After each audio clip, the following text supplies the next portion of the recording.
Welcome to Democracy Now!, democracynow.org, The War and Peace Report. I'm Amy Goodman. The Pentagon says it's investigating evidence an airdrop of arms intended for Kurdish fighters has ended up in the hands of Islamic State militants. Pentagon spokesperson John Kirby responded to a video posted on YouTube which appears to show the militants with a cache of weapons.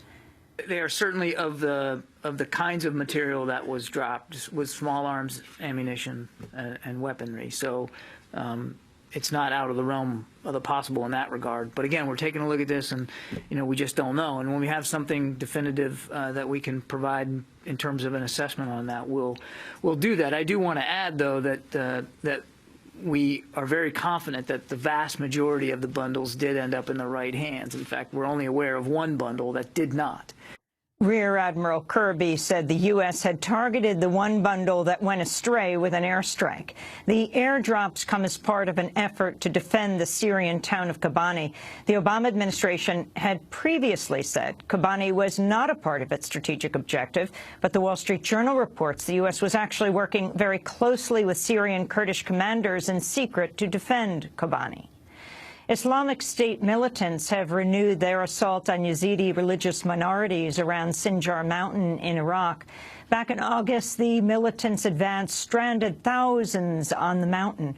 Obama cited their plight when he authorized U.S. airstrikes in Iraq. On Tuesday, a senior UN official said the Yazidis appear to be facing an attempted genocide.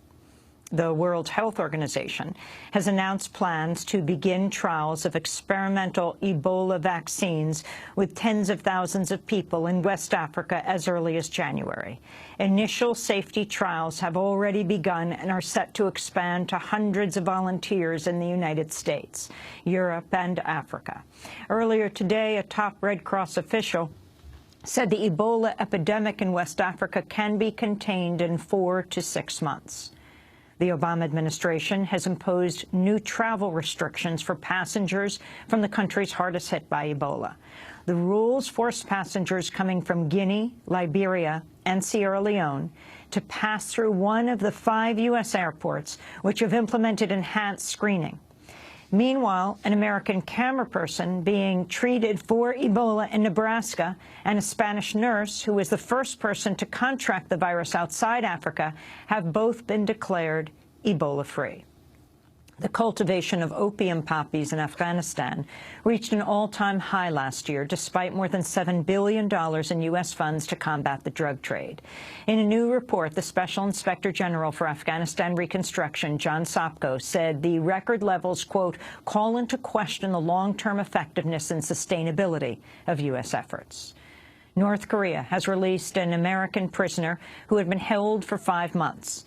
Jeffrey Fowle was arrested in May for leaving a Bible in his hotel room. State Department spokesperson Marie Harf said the U.S. is continuing to push for the release of 2 other Americans still imprisoned in North Korea, Kenneth Bae and Matthew Miller. People around the world are joining an International Day of Action today over the disappearance of 43 students ambushed by police in the Mexican state of Guerrero. The Mexican government has offered rewards for information on the students who've been missing for over 3 weeks. In a separate case, Mexico's Human Rights Commission has concluded soldiers carried out a mass execution and attempted to cover it up.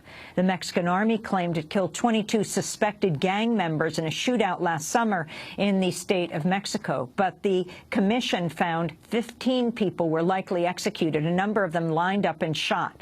3 soldiers are facing murder charges. A U.S. Marine suspected of murdering a transgender woman in the Philippines has been transferred to a military camp in Manila after protesters said he was receiving special treatment.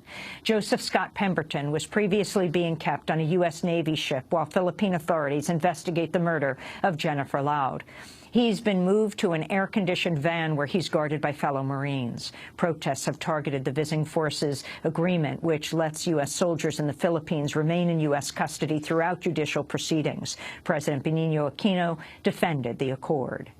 The treaty serves a purpose for our country as it serves a purpose for America. And we live, we are imperfect beings, and this is an imperfect world. One instance of things that nobody, I believe, really wants to happen has happened, but the tragedy will be settled in that the guilty will be made to answer for the crime. In the United States, federal safety regulators are urging the owner of 7.8 million vehicles made by 10 different companies to act immediately to replace defective airbags. The airbags made by the Japanese company Takata can explode when activated, spraying occupants with sharp metal fragments. The defect has been linked to 4 deaths. Wyoming has become the 32nd state where same-sex marriage is now legal. The move is part of the fallout from a Supreme Court decision earlier this month rejecting appeals from 5 states that sought to ban marriage equality. And former Washington Post editor Ben Bradlee has died at the age of 93. Bradlee served as executive editor of the Washington Post from 1968 to 1991, presiding over its publication of the Pentagon Papers and its coverage of the Watergate scandal, which forced President Richard Nixon to resign.